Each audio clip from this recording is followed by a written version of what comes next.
നമസ്കാരം. പൊതുപ്രശ്നങ്ങളിൽ സമൂഹ മാധ്യമങ്ങളിലൂടെ ഇടപെടൽ നടത്തി നിരന്തരം വിവാദ നായകനായി മാറാറുള്ളയാളാണ് Thrithala MLA Shri VT Balram. Facebook ജീവി എന്നും വികല മനസ്സിനുടമയെന്നും പേരെടുക്കാനുള്ള ശ്രമം എന്നുമൊക്കെയുള്ള ആരോപണങ്ങൾ ബൽറാമിൻ്റെ ഇത്തരം ഇടപെടലുകൾ ക്ഷണിച്ചു വരുത്തിയിട്ടുണ്ട്.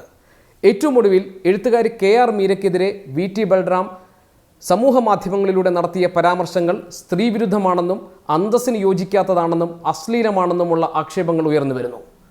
ഈ വിഷയത്തിൽ ഖേദം പ്രകടിപ്പിക്കാനും ക്ഷമ പറയാനും പിൻവലിക്കാനും VT ബൽറാം MLA തയ്യാറാകുമോ, അതോ സ്വന്തം നിലപാടിൽ MLA ഉറച്ചു നിൽക്കുമോ?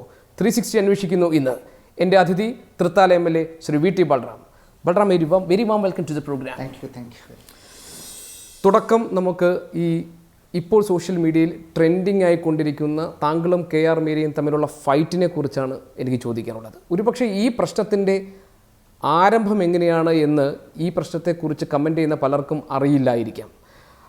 ഇത് തുടക്കം താങ്കൾ കേരളത്തിലെ പ്രബുദ്ധരായ ആദരണീയരായ എഴുത്തുകാരെ, സാഹിത്യ പ്രവർത്തകരെ ഒക്കെ സാംസ്കാരിക ക്രിമിനലുകൾ എന്ന് വിശേഷിപ്പിച്ചതോടുകൂടിയാണ് ഈ പ്രശ്നം തുടങ്ങുന്നത്.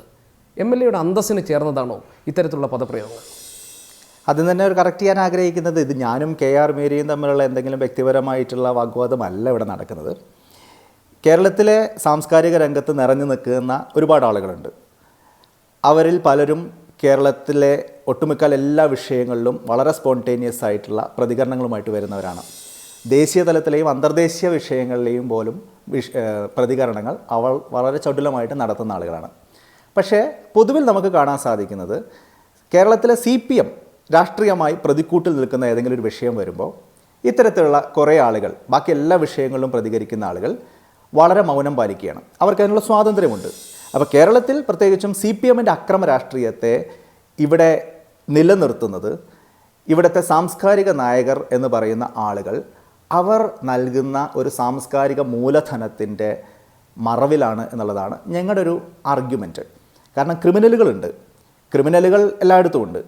പക്ഷേ CPMൻ്റെ ക്രിമിനൽ വൽക്കരണത്തെ, CPMൻ്റെ നേതൃത്വത്തിൽ നടക്കുന്ന ക്രൈമുകളെ, അതിനിഷ്ഠൂരമായിട്ടുള്ള കൊലപാതകങ്ങളെ പലതരത്തിൽ മറച്ചു പിടിക്കാനും അത്തരത്തിലുള്ള ചർച്ചകളെ ഡൈവേർട്ട് ചെയ്യാനും ഒക്കെ വളരെ ബോധപൂർവം സാംസ്കാരിക രംഗത്തെ പല ആളുകളും അവർക്ക് മറ്റു രീതിയിൽ അവർ ആർജിച്ചെടുത്ത സാംസ്കാരിക മൂലധനം അല്ലെങ്കിൽ സാംസ്കാരിക സ്വീകാര്യത ഇതിനു വേണ്ടി ഉപയോഗപ്പെടുത്തുന്നുണ്ട്. ഇതാണ് യഥാർത്ഥത്തിൽ ഞങ്ങൾ തുറന്നു കാട്ടാൻ ആഗ്രഹിച്ച കാര്യം. KR മീരയുടെ ഫേസ്ബുക്ക് പോസ്റ്റിൽ KR മീര CPIMനെയും വിമർശിച്ചിട്ടുണ്ട്, കോൺഗ്രസിനെയും വിമർശിച്ചിട്ടുണ്ട്, സംഘപരിവാർ ശക്തികളെ ഇതാണ് പ്രശ്നം. CPM പ്രതിക്കൂട്ടിലാവുമ്പോൾ ഇവർ നടത്തുന്ന വിമർശനം ഇങ്ങനെ കാടടച്ച് പൊതുവെയുള്ള വിമർശനമാണ്. സ്വാഭാവികമായി തൊലിപ്പുറമെയുള്ള വിമർശനമായി മാറുകയാണ്. യഥാർത്ഥത്തിൽ ഇപ്പോൾ പ്രതിക്കൂട്ടിൽ നിൽക്കുന്നവരാ CPM ആണ്. അപ്പോൾ ഇപ്പോൾ CPM പ്രതിക്കൂട്ടിൽ നിൽക്കുമ്പോൾ ഇവർ എല്ലാവരെയും വിമർശിക്കും. അതേസമയം ഇത് കോൺഗ്രസിൻ്റെ ഭാഗത്തു നിന്നോ മറ്റാരുടെയെങ്കിലും ഭാഗത്തു നിന്നാണെങ്കിൽ വളരെ പിൻ പോയിൻ്റ് ചെയ്തിട്ട് കോൺഗ്രസിനെയും മറ്റും വിമർശിക്കും. നമ്മൾ പല വിഷയങ്ങളും കണ്ടിട്ടല്ലോ. അപ്പോൾ KR മീരയുടെ അഭിപ്രായം അറിയാൻ വേണ്ടി ഞാനടക്കമുള്ള ആളുകൾ എന്താണ് KR മീരയ്ക്ക് ഇക്കാര്യത്തുള്ള അഭിപ്രായം എന്ന് ചോദിക്കുന്നത് അവർക്ക് സാംസ്കാരിക രംഗത്തുള്ള ഒരു റെലവൻസിനെ അംഗീകരിച്ചുകൊണ്ടാണ്. അശോകൻ ചെരുവേലിൻ്റെ അഭിപ്രായം എന്താണെന്ന് നമ്മളാരും ചോദിക്കാൻ മെനക്കെടാറില്ല. ശരി, VT ബൽറാം, ഇത്തരം പ്രശ്നങ്ങളിൽ സാമൂഹ്യ സാംസ്കാരിക രംഗത്തുള്ള സാഹിത്യ രംഗത്തുള്ളവർ അഭിപ്രായം പറയാതിരിക്കും.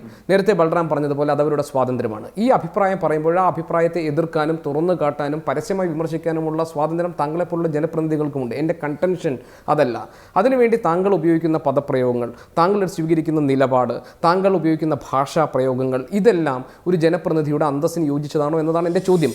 പ്രത്യേകിച്ച് താങ്കളെ ബലരാമ എന്ന് വിളിച്ചപ്പോൾ താങ്കൾ മറുപടിയായി പറഞ്ഞത് പോ മോളെ മീരെ എന്നത് നിങ്ങൾ അതിനെ ഭേദഗതി വരുത്തി ഉച്ചരിക്കരുത്, അങ്ങനെ ടൈപ്പ് ചെയ്യുമ്പോൾ ആരെങ്കിലും തെറ്റിപ്പോകാതെ നോക്കണം എന്നെല്ലാം പറയുന്നത് തികഞ്ഞ അശ്ലീലമാണ്. അത് താങ്കളെപ്പോലെ ഒരാൾക്ക് യോജിച്ചതാണോ? That's my question. എന്നെ വെറും ബലരാമ എന്നല്ല അവർ വിളിച്ചത്. പോ മോനെ ബാലരാമ എന്ന് ബാല-രാമ എന്നാണ് വിളി. അപ്പോൾ അത് എത്രത്തോളം അശ്ലീലമാണ് എന്നുള്ളത് നിങ്ങൾക്ക് ഒരു ഭാഗത്ത് തിരിച്ചറിയാൻ സാധിക്കുന്നില്ല എന്നുള്ളതാണ് ഈ മാധ്യമരംഗത്തുകൂടി പിടിമുറുക്കിയിരിക്കുന്ന CPM പക്ഷപാതിത്വത്തിൻ്റെ ഒരു ലക്ഷണമായിട്ട് ഞങ്ങൾ കാണുന്നത്. ഞാനൊരു CPM കാരനാണെന്ന് താങ്കൾ ആരോപിക്കുകയാണ്? ഒരിക്കലും അല്ല. ഞാൻ പറഞ്ഞ താങ്കളുടെ മാത്രം, ഇപ്പോൾ ഗോപീഷ്ണൻ മാത്രമല്ലല്ലോ ഈ ആക്ഷേപം ഉന്നയിക്കുന്നത്. ഇപ്പോൾ ഈ ഫേസ്ബുക്ക് പരാമർശങ്ങൾ, ടിറ്റ് ഫോർ ടാറ്റ് റിപ്ലൈകൾ അങ്ങോട്ടും ഇങ്ങോട്ടും ഉണ്ടായതിനു ശേഷം ഒരുപാട് ആളുകൾ ഇത്തരത്തിലുള്ള അഭിപ്രായം പറയുകയാണ്. ബാലരാമ എന്ന് പറയുന്നതിൽ അശ്ലീലമുണ്ടോ? എനിക്കറിയില്ല, എനിക്കത് മനസ്സിലായില്ല. അല്ല, എന്തോ ആയിക്കോട്ടെ, എൻ്റെ പേര് എന്താണെന്ന് ആ വിളിച്ച ആൾക്ക് അറിയാമല്ലോ. ഒരു സാമാന്യ മര്യാദയുള്ള സംവാദമാണെങ്കിൽ അവരവരുടെ അഭിപ്രായം ഒക്കെ പറഞ്ഞു. അതിനുശേഷം വളരെ മനഃപൂർവ്വം വളരെ പ്രകോപനം ഉണ്ടാക്കാൻ വേണ്ടി എൻ്റെ പേര് വികലമാക്കി ഉച്ചരിച്ച് അതിലേക്ക് വലിച്ചഴക്കിയാണ്. അത് ഞാൻ മോനെ ബാലരാമ എന്ന് പറഞ്ഞതിൽ എവിടെയാണ് അശ്ലീലം എന്ന് എനിക്ക് മനസ്സിലായില്ല. മറിച്ച് പോ മോളെ മീരെ എന്ന് പറയുകയും അതിന് പിന്നിൽ ഇതിൽ എന്തെങ്കിലും ഭേദഗതി വരുത്താതിരിക്കാൻ ശ്രദ്ധിക്കണമെന്നും അത് ടൈപ്പ് ചെയ്യുമ്പോൾ സൂക്ഷിക്കണമെന്ന് പറയുമ്പോൾ താങ്കൾ അതിൽ അശ്ലീലം കാണുകയാണ്, അശ്ലീലം പ്രയോഗിക്കുകയും ആളുകളുടെ മനസ്സിലാണല്ലോ, ഇത് വായിക്കുന്ന ആളുകളുടെ മനസ്സിലാണല്ലോ. ഇതിന് ശേഷം ശ്രീമതി KR മീര വീണ്ടും പോസ്റ്റ് ഇടുകയാണ്. അതിൽ 3 തവണയാണ് ബാലരാമ എന്ന് ആവർത്തിക്കുന്നത്.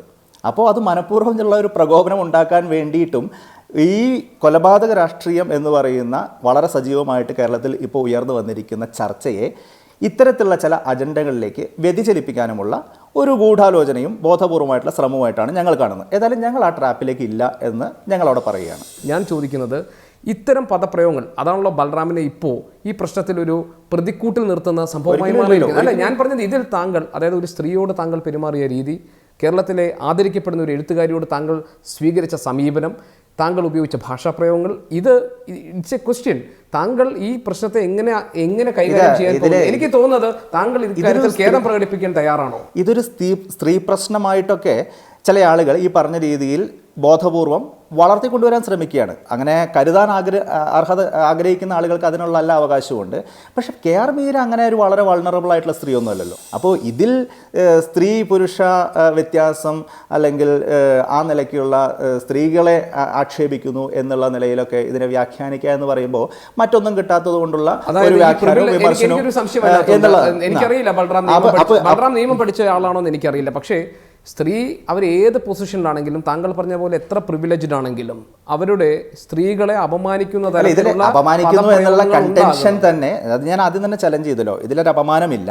അവർ ഇങ്ങോട്ട് ഉപയോഗിച്ച അതേ ഭാഷ, അവരെൻ്റെ പേര് പോ മോനെ ബാല ഡാഷ് രാമ എന്ന് വിളിക്കുമ്പോൾ ഞാൻ പോ മോളെ മീരെ എന്ന ആ പേര് മാത്രമാണ് വിശേഷിപ്പിക്കുന്നത്. അത് അവർ തിരുത്തിയോണ്ടാണ്. അവരെൻ്റെ പേര് വികലമാക്കിയതുപോലെ നിങ്ങളുടെ പേര് തിരുത്താൻ ഞാൻ ആഗ്രഹിക്കുന്നില്ല എന്നാണ് പറഞ്ഞത്. അവർ തിരുത്തിയത് കൊണ്ടാണ് അത്തരത്തിലുള്ള തിരുത്തൽ അല്ലെങ്കിൽ ഭേദഗതിപ്പെടുത്തൽ എൻ്റെ ഭാഗത്തുനിന്നുണ്ടാവില്ല എന്ന് ഞാൻ പറയുന്നത്. അവർ തിരുത്തുന്നു എന്നുള്ളതാണ്, മനഃപൂർവ്വം വികലമാക്കുന്നു എന്നുള്ളതാണ് അവിടുത്തെ പ്രശ്നം. അത് നിങ്ങൾ കാണുന്നില്ല എന്നുള്ളതാണ് അത്ര എനിക്ക് ആശ്ചര്യകരമായിട്ട് തോന്നുന്നത്. ഇത്രത്തോളം അസഹിഷ്ണുത നിറഞ്ഞു നിൽക്കുന്ന ഒരു ജനപ്രതിനിധിയാണോ VT ബൽറാം? ഇത്രത്തോളം അപക്വമായി കാര്യങ്ങളെ കാണുകയും പ്രതികരിക്കുകയും ചെയ്യുന്ന ഒരു ജനപ്രതിനിധിയാണോ VT ബൽറാം? ഒരിക്കലും അല്ലല്ലോ. അസഹിഷ്ണുതയ്ക്കെതിരായിട്ടാണല്ലോ നമ്മൾ പോരാടുന്നത്. ഇപ്പോൾ Kozhikode DCC president T Siddique പറഞ്ഞു VT ബൽറാം ആ ചെയ്തത് ശരിയായില്ല. ഇല്ല, ഒരിക്കലും സിദ്ദിഖ് അങ്ങനെ പറഞ്ഞിട്ടില്ല. തിരുത്തണമെന്ന് തന്നെയാണ്. അല്ല, സിദ്ദിഖ് അങ്ങനെ പറഞ്ഞിട്ടില്ല. എന്നെ ഉദ്ദേശിച്ചത് പറഞ്ഞിട്ടില്ല. KR മീരയ്ക്കെതിരെയും മറ്റുള്ള ആളുകൾക്കെതിരെയും ഒരുപക്ഷെ സൈബർ ആക്രമണം ഉണ്ടാവുന്ന ഘട്ടത്തിൽ ആ ഘട്ടത്തിൽ അവരോടായിരിക്കും ഒരുപക്ഷെ സിദ്ദിഖ് പറഞ്ഞത്. സിദ്ദിഖിൻ്റെ ആ പോസ്റ്റിൽ തന്നെ പറഞ്ഞിട്ടുണ്ട് KR മീര ഇത്തരത്തിലുള്ള പ്രകോപനം ഉണ്ടാക്കരുതായിരുന്നു, ബൽറാം ചെയ്തതിൽ തെറ്റില്ല എന്നുള്ളതാണ് സിദ്ദിഖിൻ്റെ ആ പോസ്റ്റിലുള്ളത്. നിങ്ങൾ മാധ്യമങ്ങൾ നിങ്ങൾക്ക് ആവശ്യമുള്ളൊരു വരി മാത്രം അതിൽ നിന്ന് അടർത്തിയെടുക്കുകയാണ്. സിദ്ദിഖ് താങ്കൾക്ക് പിന്തുണ നൽകിയിട്ടുണ്ട്. തീർച്ചയായിട്ടും താങ്കൾക്ക് തീർച്ചയായിട്ടും നിങ്ങൾ ആ പോസ്റ്റ്, സിദ്ദിഖിന്റെ പോസ്റ്റ് ഒന്നുകൂടി എടുത്ത് വായിച്ചു നോക്കും. VT ബൽറാം പറയുന്നത് പലരുടെയും ഇരട്ടത്താപ്പ്, ഡബിൾ സ്റ്റാൻഡേർഡ്സ് തുറന്നു കാണിക്കാനുള്ള ശ്രമമാണ് നടത്തുന്നത്. അത്രത്തോളം സത്യസന്ധമായ സമീപനവും നിലപാടും താങ്കൾക്ക് എല്ലാ വിഷയങ്ങളിലുണ്ട്. ഉദാഹരണത്തിന് ഒന്ന്, താങ്കൾ പറഞ്ഞു AKG ബാലപീഡകനാണ് എന്ന് താങ്കൾ ഒരു കാര്യം സാന്ദർഭികമായി തന്നെ പറയട്ടെ. ഈ ചോദ്യം വരുന്നതിന് മുമ്പ് ഞാനെന്ന് പറയുന്നത് അങ്ങനെ നിഷ്പക്ഷവാദിയല്ല. ഞാനൊരു കോൺഗ്രസ്സുകാരനാണ്, കോൺഗ്രസിൻ്റെ MLA ആണ്. എൻ്റെ രാഷ്ട്രീയ വീക്ഷണം അത് കൃത്യമാണ്. രാഷ്ട്രീയ പക്ഷപാതിത്വം അത് പ്രത്യക്ഷത്തിലല്ല. ഞാൻ പറയുന്നത് അതേസമയം നേരത്തെ പറഞ്ഞ സാംസ്കാരിക നായകന്മാരൊക്കെ അങ്ങനെ ഏതെങ്കിലും ഒരു പക്ഷത്തിൻ്റെ പ്രതിനിധികളാണ് തങ്ങൾ എന്ന് സ്വയം സമ്മതിച്ചാൽ പിന്നെ എനിക്ക് കേസില്ല. ഞങ്ങൾ CPM-ന്റെ പക്ഷത്ത് നിൽക്കുന്ന സാംസ്കാരിക പ്രവർത്തകരാണ്, എഴുത്തുകാരാണ്. CPM പ്രതികൂട്ടിലാവുന്ന വിഷയത്തിൽ ഞങ്ങൾ മിണ്ടില്ല എന്നവർ പറഞ്ഞാൽ മതി. അത് അവർ പറഞ്ഞാൽ മതി. ഞങ്ങളെ പോലെ കളി നിയമങ്ങൾ എല്ലാവർക്കും പാർട്ടിയുടെ നേതാക്കൾക്ക് ഉണ്ടാകുന്നുണ്ട്. VT ബൽറാം നടത്തുന്ന ഇടപെടൽ, ഇപ്പോൾ ഞാൻ പറയാം, AKGയെ പറ്റി താങ്കൾ നടത്തിയ പരാമർശം താങ്കൾക്ക് ഖേദം പ്രകടിപ്പിക്കേണ്ടി വന്നു. എങ്ങനെ? വലിയ പ്രതിഷേധമുണ്ടായി. താങ്കളുടെ പാർട്ടിയിൽ നിന്നുള്ള സമുന്നതരായ നേതാക്കൾ പോലും VT ബൽറാമിൻ്റെ സ്റ്റാൻഡിനെ തള്ളിപ്പറഞ്ഞു. 2, താങ്കൾ പറഞ്ഞു സോളാർ കേസിൽ ഉമ്മൻചാണ്ടി, തിരുവഞ്ചൂർ രാധാകൃഷ്ണനുമൊക്കെ ആ റിപ്പോർട്ടിന് പേരിൽ പ്രതി ചേർക്കപ്പെട്ടപ്പോൾ താങ്കൾ പറഞ്ഞത് എന്താ? ടി.പി. ചന്ദ്രശേഖരൻ്റെ കൊലപാതകത്തിൻ്റെ ഗൂഢാലോചന കേസ് ഒത്തുതീർത്ത് കൊടുത്തവർക്കുള്ള ഇത് തന്നെ വേണം എന്നാണ് താങ്കൾ പറഞ്ഞത്. പിന്നീടാണ് താങ്കൾ അതിന് മലക്കം പറഞ്ഞ് ഞാൻ അതല്ല ഉദ്ദേശിച്ചത്, ഞാൻ ഒത്തുതീർപ്പെന്ന് പറയുന്നത് ഇങ്ങനെയല്ല ഉദ്ദേശിച്ചത്, മറ്റൊന്നാണെന്നെല്ലാം പല കോണ്ടെക്സ്റ്റിൽ പറഞ്ഞ കാര്യങ്ങളാണ് ഇപ്പൊ ഗോപി ഞാൻ പറഞ്ഞത് ഈ എല്ലാ കാര്യങ്ങളിലും ഇങ്ങനെ താങ്കളെ തിരുത്തുകയും താങ്കൾക്കെതിരെ അതൃപ്തി ഉണ്ടാവുകയും ചെയ്യുന്നുണ്ട്. താങ്കൾ സ്വീകരിക്കുന്ന നിലപാടുകളിൽ താങ്കളുടെ പാർട്ടിയിൽ നിന്ന് എന്നാണ് ഞാൻ പറഞ്ഞത്. ഞാൻ പറഞ്ഞല്ലോ, കോൺഗ്രസ്സിൽ 2 അഭിപ്രായങ്ങൾ, 3 അഭിപ്രായങ്ങൾ, 4 അഭിപ്രായങ്ങൾ എല്ലാ വിഷയങ്ങളിലും കോമൺ ആണ്.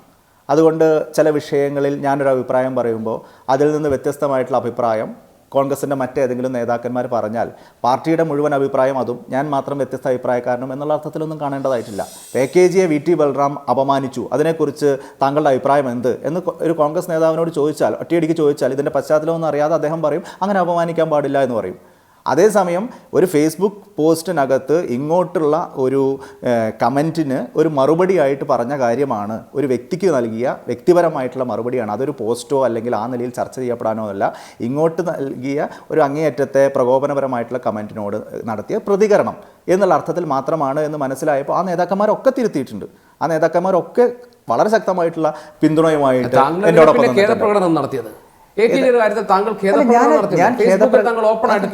അതെ, ഞാൻ പറഞ്ഞല്ലോ, ഞാൻ അത് ഖേദപ്രകടനം എന്നുള്ളതല്ല, അതിൻ്റെ ഫസ്റ്റ് ദിവസം തൊട്ട് തന്നെ ഞാൻ എൻ്റെ നിലപാട് പറഞ്ഞിട്ടുണ്ട്. ഇത് ഇങ്ങനെയുള്ള കോണ്ടെക്സ്റ്റിലാണ് ഇത് പറയേണ്ടതായിട്ട് വന്നത്. അതുകൊണ്ട് ഞാനിത് ആവർത്തിക്കാനില്ല. ഞാൻ ഇതൊരു വലിയ ഉദാത്തമായിട്ടുള്ള മറുപടിയായിട്ടോ നിലപാടായിട്ടോ ഉയർത്തിക്കാട്ടാനോ അങ്ങനെയല്ല. ഇതിൽ ആർക്കെങ്കിലും വേദന ഉണ്ടായിട്ടുണ്ടെങ്കിൽ ഞാൻ ഖേദം പ്രകടിപ്പിക്കുന്നു. അങ്ങനെ വേദന ഉണ്ടാവേണ്ട കാര്യമില്ലല്ലോ. ഞാൻ പറഞ്ഞല്ലോ. അതെ, എന്താണ് VT ബൽറാമിന്റെ ഫേസ്ബുക്ക് പോസ്റ്റിൽ പറഞ്ഞത്? ഖേദപ്രകടനമല്ലേ? AKGയുടെ കാര്യത്തിൽ താങ്കൾ നടത്തിയത് ഖേദപ്രകടനമാണോ അല്ലയോ? ആദ്യഘട്ടത്തിലല്ല, താങ്കൾ ഒരു ഖേദപ്രകടനം നടത്തിയോ? അതിന്റെ കോണ്ടെക്സ്റ്റ് ഒക്കെ വായിച്ചാൽ മനസ്സിലാവുമല്ലോ. നിങ്ങൾക്ക് ഏത് തരത്തിലും വ്യാഖ്യാനിക്കാമല്ലോ. ഞാൻ ചോദിക്കുന്നത് ഏത് തരത്തിലും വ്യാഖ്യാനിക്കാമല്ലോ. അത് ഖേദപ്രകടനമായിട്ട് എടുക്കേണ്ട ആളുകൾക്ക് അങ്ങനെ എടുക്കാം. പല ആളുകൾ അത് ട്രോളാണെന്ന് പറയുന്നു. എനിക്കെതിരെ ഈ പറഞ്ഞ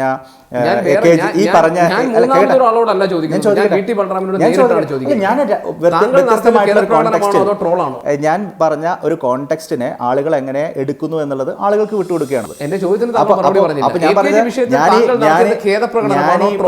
ഞാനീ 5-6 മാസം മുമ്പ് പറഞ്ഞതിനെ അവര് ഖേദപ്രകടനമായിട്ട് അംഗീകരിക്കുന്നില്ല എന്നുള്ളതാണ്. അപ്പൊ അവരുടെ മനസ്സിൽ അത് ട്രോളായിരിക്കും. ഞാൻ പറയാനുള്ളത്, പറയാനുള്ള വാചകങ്ങളൊക്കെ ആദ്യം പറഞ്ഞതിലുണ്ട്, രണ്ടാമത് പറഞ്ഞതിലുണ്ട്. പക്ഷേ അത് ചില ആളുകൾ അതിനെ ട്രോളായിട്ട് സ്വീകരിക്കുന്നു എന്നുള്ളതാണ്. അല്ല, അത് രണ്ടാമത്തെ കാര്യം. VT ബൽറാം നടത്തിയത് ട്രോളാണോ ഖേദപ്രകടനമാണോ? ഞാൻ ആ കമന്റിനെ താങ്കൾ എടുത്തു വായിച്ചാൽ അതിലെല്ലാം ഉണ്ട്. അതിലെല്ലാം ഉണ്ട്. ഞാനത് റിപ്പീറ്റ് ചെയ്യാൻ ആഗ്രഹിക്കുന്നില്ല. എന്നെ സംബന്ധിച്ച് ആ ഫസ്റ്റ് ഡേയിൽ ഞാൻ അതിനെക്കുറിച്ചുള്ള പ്രതികരണങ്ങൾ അവസാനിപ്പിച്ചതാണ്. പെരിയയിലെ യൂത്ത് കോൺഗ്രസ്സുകാരുടെ കൊലപാതകം സംബന്ധിച്ചുണ്ടാകുന്ന വൈകാരികമായ പ്രകടനങ്ങളിൽ അതിന് മുൻപന്തിയിൽ VT ബൽറാമുണ്ട്. കാരണം താങ്കൾ ഈ പ്രശ്നം ഒരു CPIM കൊലയാളികൾ നടത്തുന്നു, CPIM ഒരു കൊലയാളി പാർട്ടിയാണ് എന്ന കാര്യത്തിൽ താങ്കൾക്ക് ഉറച്ച നിലപാടുണ്ട്.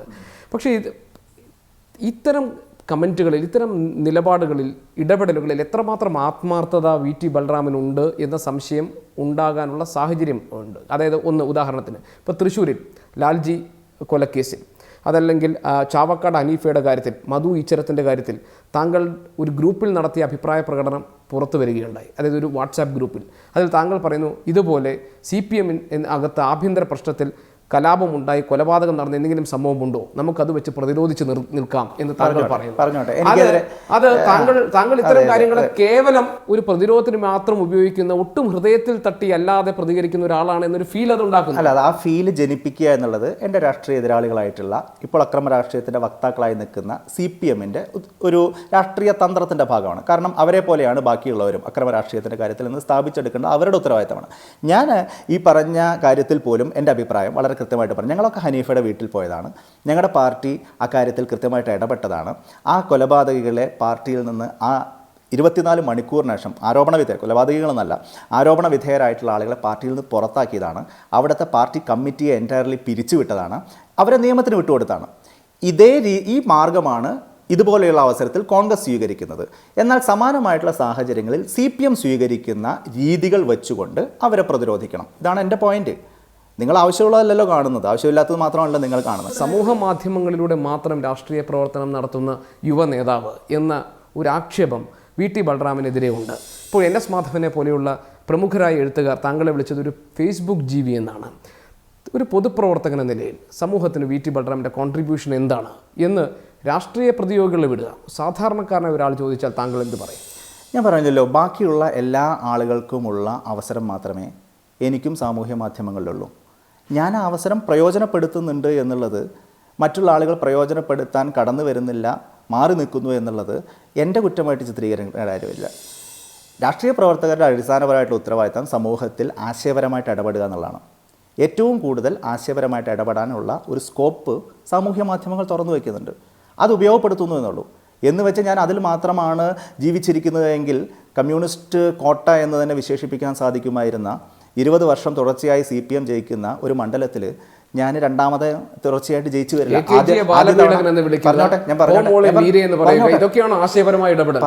ഞാനൊന്ന് പറഞ്ഞോട്ടെ. ആദ്യ തവണ ഞാൻ മത്സരിക്കുമ്പോൾ എനിക്ക് കിട്ടുന്നത് 3200 വോട്ടിൻ്റെ ലീഡാണ്.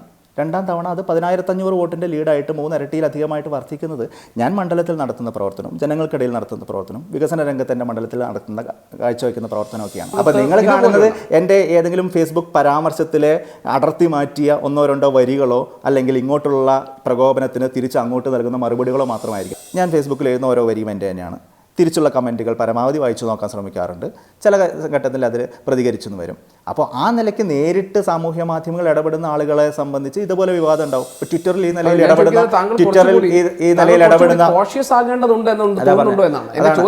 അതെ, മനസ്സിലായി. അപ്പോൾ ട്വിറ്ററിൽ ഈ നിലയിലാണ് ശ്രീ ശശി തരൂർ ഇടപെടുന്നത്. സ്വാഭാവികമായിട്ട് അദ്ദേഹത്തിൻ്റെ പല ട്വിറ്റർ പരാമർശങ്ങളെക്കുറിച്ചും ഈ നിലയിലുള്ള വിവാദങ്ങൾ ഉണ്ടാവുന്നുണ്ട്. ഈ നിലയ്ക്കുള്ള വിവാദം ഉണ്ടായിട്ട് ഒരുപക്ഷെ അല്ല, വേറെ വിവാദങ്ങൾ ഉണ്ടാവുന്നുണ്ട്. അപ്പോൾ നേരിട്ട് ഇടപെടുമ്പോൾ വിവാദങ്ങൾ ഉണ്ടാവും. ഞാനൊരു ഫേസ്ബുക്കിലെ മറ്റൊരാളുടെ പോസ്റ്റിനെ ലൈക്ക് ചെയ്തു എന്നതിൻ്റെ പേരിൽ എന്നെ ഒരു പീഡോഫൈൽ സപ്പോർട്ടറായിട്ട് ചിത്രീകരിച്ചുകൊണ്ടാണ് NS മാധവൻ എന്ന് പറയുന്ന നിങ്ങൾ ഇത്രയധികം ആദരിക്കുന്ന സാംസ്കാരിക നായകൻ VT ബൽറാം അല്ല ബാലകറാം എന്ന് ഇയാളുടെ പേര് മാറ്റണം എന്ന് പറഞ്ഞുകൊണ്ടിടുന്നത്. അപ്പോൾ അവിടെ ചോദ്യം ചെയ്യപ്പെടുന്നില്ല, അവിടെ ഓഡിറ്റിംഗ് ഇല്ല. നിങ്ങൾ എൻ്റെ ഫേസ്ബുക്ക് പോസ്റ്റ് പരിശോധിക്കുക, എന്നെ പരാമർശിച്ചുകൊണ്ടുള്ള CPMകാരുടെ ഫേസ്ബുക്ക് പോസ്റ്റുകൾ പരിശോധിക്കുക. എവിടെയെങ്കിലും എൻ്റെ പേര് ഒരു സാമാന്യ മര്യാദ പാലിച്ചുവെങ്കിലും അഭിസംബോധന ചെയ്യപ്പെടുന്നുണ്ടോ? പീഡോഫീലിയെ പിന്തുണയ്ക്കുന്ന അല്ലെങ്കിൽ അതിനെ LGBT അവകാശങ്ങൾക്കൊപ്പം ചേർക്കണമെന്ന് ആവശ്യപ്പെടുന്നവർ VT ബൽറാമിന്റെ അടുത്ത അനുയായികളാണ്. അനൂപിനെപ്പോലുള്ളവർ ഇത്തരം ആശയങ്ങൾ മുന്നോട്ട് വെക്കുന്നുണ്ട്. ഇപ്പൊ എന്റെ ചോദ്യം, മൈ ക്വസ്റ്റ്യൻ റൈറ്റ് ഈസ്, ഈ LGBTക്ക് കിട്ടേണ്ട അവകാശങ്ങൾ പീഡോഫീലിയ കൂടെ അതിൻ്റെ കൂട്ടത്തിൽ ചേർക്കണമെന്ന അഭിപ്രായം VT ബൽറാമിനുണ്ടോ എന്ന്? ഒരിക്കലും ഇല്ലല്ലോ. ഞാനത് ഒരു ഘട്ടത്തിലും പറഞ്ഞിട്ടുമില്ല, ഒരു ഘട്ടത്തിലും അത് എൻഡോഴ്സ് ചെയ്തിട്ടുമില്ല. ഈ ഫേസ്ബുക്കിൽ കിട്ടുന്ന ലൈക്കുകൾ ഉണ്ടല്ലോ, ജനപിന്തുണയായിട്ട് ബൽറാം തെറ്റിദ്ധരിക്കുന്നുണ്ടോ? അതിൽ തെറ്റിദ്ധാരണയുടെ പ്രശ്നമൊന്നുമില്ല, ശരിയായ ധാരണ തന്നെയാണ്, ജനപിന്തുണയാണ് തീർച്ചയായിട്ടും. കാരണം അങ്ങനെ ഒരു ഇൻറ്ററാക്റ്റീവ് മീഡിയമാണ്. 5 വർഷം കൂടുമ്പോൾ അഭിപ്രായം പറയുന്ന ആളുകളല്ല ഇന്നത്തെ ജനങ്ങൾ. ഓരോ വിഷയത്തിലും അഭിപ്രായം പറയും. ഇപ്പോൾ മുഖ്യമന്ത്രിയുടെ പോസ്റ്റിൽ ഞാനിട്ട കമൻറ്റിന് കിട്ടിയ ലൈക്ക് എന്ന് പറയുന്നത് VT ബൽറാമിനുള്ള ജനപിന്തുണയായിട്ടല്ല ഞാൻ കാണുന്നത്. അക്രമ രാഷ്ട്രീയത്തെ എത്രത്തോളം ജനങ്ങൾ എതിർക്കുന്നു, അതിൽ പിണറായി വിജയൻ്റെ നേതൃത്വത്തിലുള്ള CPMൻ്റെ റോളിനെ എത്രത്തോളം ജനങ്ങൾ തിരിച്ചറിയുന്നു, അതിനെതിരായിട്ടുള്ള ജനവികാരമാണ്. എൻ്റെ വ്യക്തിപരമായിട്ടുള്ള ഒരു ജനപിന്തുണയായിട്ടല്ല ഞാൻ കാണുന്നത്. സമൂഹ മാധ്യമങ്ങളിൽ VT ബൽറാം നടത്തിയിട്ടുള്ള ഈ ഇടപെടലുകൾ, അതായത് ഞാൻ പറഞ്ഞത് സ്പെസിഫിക് ആയിട്ട് KR മീരയുടെ ഇഷ്യൂവിൽ തന്നെയാണ്. ഇത്തരം കാര്യങ്ങളിൽ ഒരു ഭേദഗതി താങ്കൾ പ്രയോഗിക്കുന്ന ഭാഷയുടെ കാര്യത്തിലും സമീപനത്തെ കാര്യത്തിലും വേണം. അതിൽ ഒരു റിഗ്രറ്റ് ഇതുവരെ നടത്തിയത് താങ്കൾക്കുണ്ടോ? റിഗ്രറ്റിൻ്റെ ആവശ്യമില്ലല്ലോ. ഇങ്ങോട്ട് എങ്ങനെയാണോ അതുപോലെ തിരിച്ചങ്ങോട്ട്. അതാണ് എൻ്റെ നിലപാട്. Give respect, take respect. ഇനി നമുക്ക് തെരഞ്ഞെടുപ്പ് വിശേഷങ്ങളിലേക്ക് വരാം. ഇത്തവണ ഒരുപക്ഷെ കോൺഗ്രസിന് ഏറ്റവും വലിയ വെല്ലുവിളിയാകാൻ പോകുന്നത് പോഷക സംഘടനകൾ ഉന്നയിച്ചിട്ടുള്ള അവരുടെ ആവശ്യങ്ങളാണ്, അവർ മുന്നോട്ട് വെച്ചിട്ടുള്ള ആവശ്യങ്ങളാണ്. കോൺഗ്രസ് അധ്യക്ഷൻ രാഹുൽ ഗാന്ധി കൊച്ചിയിൽ വന്നപ്പോൾ അദ്ദേഹം പറഞ്ഞത് യുവാക്കൾക്കും സ്ത്രീകൾക്കും കൃത്യമായ പ്രാതിനിധ്യം ഉണ്ടാകും ഈ ലോക്സഭാ തിരഞ്ഞെടുപ്പിൽ എന്നാണ്. സിറ്റിംഗ് MP-മാരുടെ കാര്യം പോട്ടെ, ആ സീറ്റുകൾ അവർക്ക് തന്നെയായിരിക്കും. അത് മാറ്റിവെച്ചാലും കോൺഗ്രസിന് ഇനി 10 സീറ്റുകളിലേക്ക് സ്ഥാനാർത്ഥികളെ വേണ്ടി വരും. പ്രത്യേകിച്ച് വയനാട് MA ഷാനവാസിൻ്റെ നിര്യാണത്തെ തുടർന്ന് ഒരു പുതിയ സ്ഥാനാർത്ഥി വേണം. വടകരയിൽ ഒരു കാരണവശാലും മത്സരിക്കാനില്ല എന്ന് മുല്ലപ്പള്ളി രാമചന്ദ്രൻ നിലപാടെടുത്തിരിക്കുന്ന സാഹചര്യത്തിൽ അത് വേണം. പിന്നീടുള്ള 8 സീറ്റുകൾ കഴിഞ്ഞ തവണ തോറ്റുപോയതിൽ അവിടെയും ആളുകൾ പുതുതായി വേണം. യുവാക്കൾക്ക് അർഹമായ പ്രാതിനിധ്യം കിട്ടുമോ സ്ഥാനാർത്ഥി നിർണയത്തിൽ? അല്ല, സ്ഥാനാർത്ഥി നിർണയത്തെക്കുറിച്ചുള്ള പ്രാഥമിക ചർച്ചകളെ ഈ ഘട്ടത്തിലായിട്ടുള്ളൂ. അതുകൊണ്ട് തന്നെ ഞാനത് കിട്ടുമെന്നോ കിട്ടാതിരിക്കാനാണ് സാധ്യത എന്നുള്ള ഒരു ഫൈനൽ കൺക്ലൂഷനിലേക്ക് ഈ ഘട്ടത്തിൽ പോകുന്നത്. പോഷക സംഘടനകളുടെ ആവശ്യം അനുസരിച്ചിട്ട് സീറ്റ് നിർണ്ണയിക്കാൻ പറ്റില്ല എന്നാണ് മുല്ലപ്പള്ളി പറഞ്ഞത്. അല്ല, ഞാൻ എൻ്റെ അഭിപ്രായം പറഞ്ഞോട്ടെ. ഈ പറഞ്ഞ ഓരോ ഡിമാൻഡും വളരെ പ്രസക്തമാണ്. ചെറുപ്പക്കാർ നമ്മുടെ രാഷ്ട്രീയത്തിൽ കൂടുതൽ റെപ്രസെൻ്റ് ചെയ്യപ്പെടണം, യാതൊരു സംശയവുമില്ല.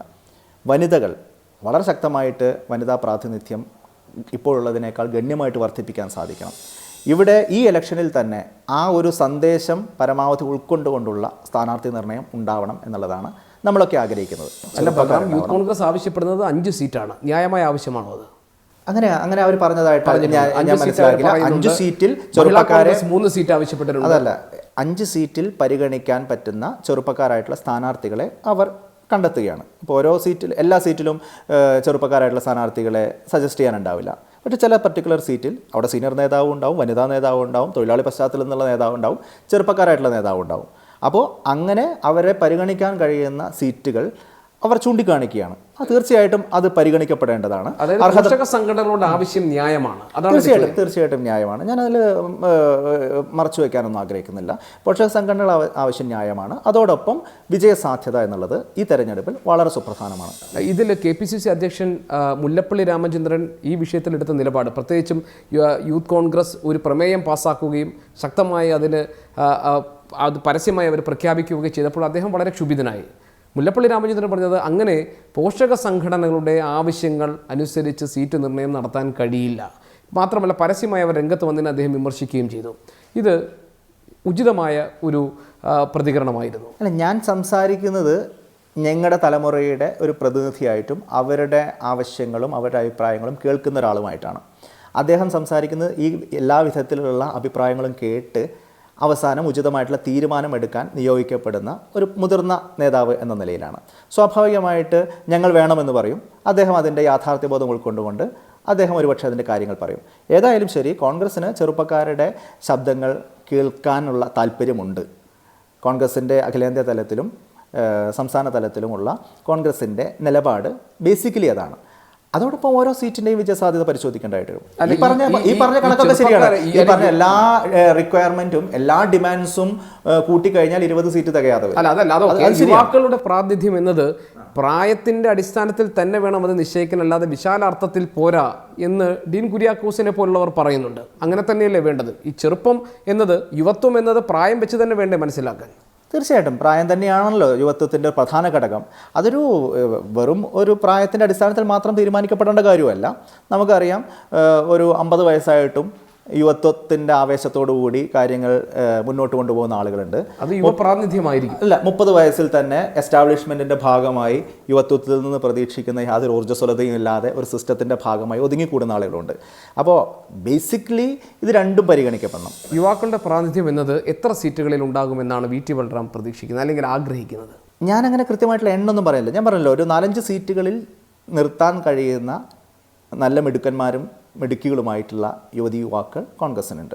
ചാലക്കുടി സീറ്റ് പരിഗണിക്കപ്പെടാവുന്ന ഒരു സീറ്റാണ്, വയനാട് സീറ്റ് പരിഗണിക്കപ്പെടാവുന്ന സീറ്റാണ്, ഈ ആറ്റിങ്ങൽ സീറ്റ് പരിഗണിക്കപ്പെടാവുന്ന സീറ്റാണ്, വടകര സീറ്റ് പരിഗണിക്കപ്പെടാവുന്ന സീറ്റാണ്, തൃശ്ശൂർ സീറ്റ് പരിഗണിക്കപ്പെടാവുന്ന സീറ്റാണ്. ഇങ്ങനെയുള്ള പല സീറ്റുകളും, ഇടുക്കി സീറ്റ് ഒരു ചെറുപ്പക്കാരനെ പരിഗണിക്കപ്പെടേണ്ട ഏറ്റവും പ്രധാനപ്പെട്ട ഒരു സീറ്റാണ്. അപ്പോൾ ഇങ്ങനെയുള്ള ഒരു 5-6 സീറ്റുകളിൽ ചെറുപ്പക്കാരെ പരിഗണിക്കുകയാണെങ്കിൽ അത് കോൺഗ്രസിനും UDF-നും ഗുണമായിരിക്കും എന്നാണ് എനിക്ക് തോന്നുന്നത്. ജനമഹായാത്രയുടെ മധ്യത്തിൽ ശ്രീ മുല്ലപ്പള്ളി രാമചന്ദ്രനുമായി ഞാൻ സംസാരിച്ചപ്പോൾ അദ്ദേഹം എന്നോട് പറഞ്ഞത്, മുതിർന്ന നേതാക്കൾ അവരെല്ലാം വിജയസാധ്യതയുള്ളവരായാണ് കാണുന്നത്. ഇപ്പോൾ ഉമ്മൻചാണ്ടി മത്സരിക്കണം, അദ്ദേഹത്തിൻ്റെ ആഗ്രഹമാണ്. VM സുധീരൻ മത്സരിക്കണം, അദ്ദേഹത്തിൻ്റെ ആഗ്രഹമാണ്. MMSN സീറ്റ് ആഗ്രഹിച്ച് നിൽക്കുന്നുണ്ട്. അങ്ങനെ ഒരുപാട് പേർ, കോൺഗ്രസിൻ്റെ മുതിർന്ന ആളുകൾ, ആ തലമുറയിൽപ്പെട്ടവർ ഇപ്പോഴും ജനഹൃദയങ്ങളിലുണ്ട്. അവർ മത്സരിച്ചാൽ വിജയിക്കും എന്ന പ്രതീക്ഷയാണ് അദ്ദേഹത്തിനുള്ളത്. ഇവരുടെ തള്ളിക്കയറ്റം, ഗ്രൂപ്പ് മാനേജർമാരുടെ നിർബന്ധ ബുദ്ധി, ഇതൊക്കെ യുവാക്കൾക്കുള്ള അവസരം ഓരോ തവണയും ഇല്ലാതാക്കുന്നുണ്ട് കോൺഗ്രസിൽ എന്ന് പറഞ്ഞാൽ ശരിയല്ലേ? അങ്ങനെ ഇല്ലല്ലോ. കോൺഗ്രസ് അങ്ങനെ യുവാക്കൾക്ക് അവസരം കൊടുക്കാത്ത പാർട്ടിയല്ലല്ലോ. അങ്ങനെയൊക്കെ കൊടുക്കുന്നതുകൊണ്ടല്ലേ ഞങ്ങളെപ്പോലുള്ള ആളുകളൊക്കെ നിയമസഭയിൽ വന്നത്. ഞങ്ങൾക്ക് ശേഷം ഇത്തവണയും നിയമസഭയിൽ ഒരുപാട് പുതുമുഖങ്ങൾ കടന്നു വന്നല്ലോ. ഒരുപാട് ആളുകൾ ദൗർഭാഗ്യവശാൽ സീറ്റ് കിട്ടിയിട്ടും ജയിക്കാൻ കഴിയാതെ പോയി. കോൺഗ്രസ് സീറ്റ് പ്രൊവൈഡ് ചെയ്യാത്ത പാർട്ടിയൊന്നുമല്ല. ഈ പാർലമെൻറ്റ് തിരഞ്ഞെടുപ്പ് എന്ന് പറയുമ്പോൾ നമുക്കറിയാം, പ്രത്യേകിച്ച് ഈ പാർലമെൻറ്റ് തിരഞ്ഞെടുപ്പ് ഓരോ സീറ്റിലും വിജയസാധ്യത വളരെ പ്രധാനപ്പെട്ടാണ്. അപ്പോൾ ശ്രീ ഉമ്മൻചാണ്ടിയെ പോലെ വി എം സുധീരനെ പോലെയുള്ള വളരെ സീസൺഡ് ആയിട്ടുള്ള ജനങ്ങളുടെ അംഗീകാരമുള്ള നേതാക്കന്മാർ സ്ഥാനാർത്ഥികളായിട്ട് കടന്നു വരിക എന്ന് പറയുമ്പോൾ മൊത്തം കേരളത്തിലെ UDFൻ്റെ ഒരു പാനലിന് തന്നെ അതൊരു ഊർജ്ജസ്വലത നൽകും. അപ്പോൾ ആ ഒരു സീറ്റിൽ മാത്രമല്ല, ഒരു പക്ഷേ നെയ്ബറിംഗ് ആയിട്ടുള്ള സീറ്റുകളിൽ പോലും അതിൻ്റേതായിട്ടുള്ള പോസിറ്റീവ് റിഫ്ലക്ഷൻസ് ഉണ്ടാവും. അപ്പോൾ അതുപോലെ ചില സ്ഥാനാർത്ഥിത്വങ്ങളെ പാർട്ടി ആഗ്രഹിക്കുന്നു എന്നുള്ളതാണ് KPC പ്രസിഡന്റിൻ്റെ വാക്കുകളിൽ നിന്ന് താങ്കൾ സൂചിപ്പിക്കുമ്പോൾ എനിക്ക് മനസ്സിലാവുന്നത്. സമൂഹ മാധ്യമങ്ങളിൽ കിട്ടുന്ന പിന്തുണ ജനപിന്തുണയായി തന്നെയാണ് VT ബൽറാം മനസ്സിലാക്കുന്നതെങ്കിൽ ഒരു ജനപ്രിയ നേതാവാണോ VT ബൽറാം? ഞാൻ പറഞ്ഞല്ലോ, ഇത് പല വിഷയങ്ങളിലും എനിക്കുള്ള ജനപ്രിയതയായിട്ടോ എനിക്കുള്ള വ്യക്തിപരമായിട്ടുള്ള അംഗീകാരമായിട്ടോ അല്ല ഞാൻ കാണുന്നത്. ചില വിഷയങ്ങളിൽ ജനങ്ങൾ പറഞ്ഞു കേൾക്കാൻ ആഗ്രഹിക്കുന്ന അഭിപ്രായങ്ങൾ എന്നിലൂടെ പുറത്തു വരുമ്പോൾ അതിനെ ആ അഭിപ്രായത്തെയാണ് അവർ എടുക്കുന്നത്, അഭിപ്രായത്തിനെയാണ് അവർ ലൈക്ക് ചെയ്യുന്നത്. അതേ ആളുകൾ തന്നെ മറ്റൊരു അഭിപ്രായം ഞാൻ പറയുമ്പോൾ എനിക്കെതിരായിട്ടും പറഞ്ഞെന്ന് വരും. എൻ്റെ സാധാരണ പോസ്റ്റുകൾക്ക് കിട്ടുന്ന ലൈക്ക് 2000-3000 ആണെങ്കിൽ ഈ പറഞ്ഞ പർട്ടിക്കുലർ പോസ്റ്റിന് എനിക്ക് 40,000 ലൈക്ക് കിട്ടിയെന്ന് പറഞ്ഞാൽ അത് പെട്ടെന്ന് ആളുകൾക്ക് എന്നോട് സ്നേഹം വന്നുകൊണ്ടല്ല, അത് ഞാൻ കൃത്യമായിട്ട് തിരിച്ചറിയുന്നുണ്ട്. ചുരുക്കത്തിൽ KR മീരയ്ക്കെതിരെ പറഞ്ഞതുപോലും അതിനുപോലും ഈ പിന്തുണ ലൈക്കുകൾ കിട്ടുകയാണെങ്കിൽ അത് ആ നിലയ്ക്ക് തന്നെ ഞാൻ തുടരേണ്ടുന്ന ഒരു ശൈലിയാണ് എന്ന അഭിപ്രായമാണ്. എൻ്റെ ശൈലിയല്ല, എൻ്റെ ശൈലിയോ ഞാൻ ചെയ്യുന്ന കാര്യമല്ല. കേരളത്തിലെ സാംസ്കാരിക രംഗത്ത് പ്രവർത്തിക്കുന്ന ആളുകൾ CPM പക്ഷപാതികളാണ് യഥാർത്ഥത്തിൽ. പക്ഷെ അത് മറച്ചു വെച്ചുകൊണ്ട് അവർ നിഷ്പക്ഷത നാട്യവുമായിട്ട് കടന്നു വരുമ്പോൾ ആ നാട്യങ്ങൾ ചില ഘട്ടങ്ങളിൽ പൊളിഞ്ഞു വീഴുന്നു എന്ന് കരുതിയാൽ മതി. അതിന് ഞാനൊരു നിമിത്തമാവുന്നു എന്ന് മാത്രം. താങ്കൾക്കെതിരെ കേസ് കൊടുക്കാൻ പോവുകയാണ് ഒരു സംഘടന. ഒരിക്കലും അത് നിലനിൽക്കാൻ പോകുന്നൊരു കേസായിട്ട് എനിക്ക് തോന്നുന്നില്ല. ഇനി അവർ കൊടുക്കാനുള്ള അവകാശമൊക്കെ എല്ലാവർക്കും ഉണ്ടല്ലോ, അത് വരുന്ന വഴിക്ക് കാണാമെന്നാണ്. തീർച്ചയായിട്ടും അങ്ങനെയല്ലേ കാണാൻ പറ്റും. ഏതായാലും ശരിയായ നിലപാടുകളുമായി മുന്നോട്ട് പോകാൻ കഴിയട്ടെ, ജനമനസ്സുകളിൽ ഇടം നേടാൻ കഴിയട്ടെ. Thank you very much. Thank you so much.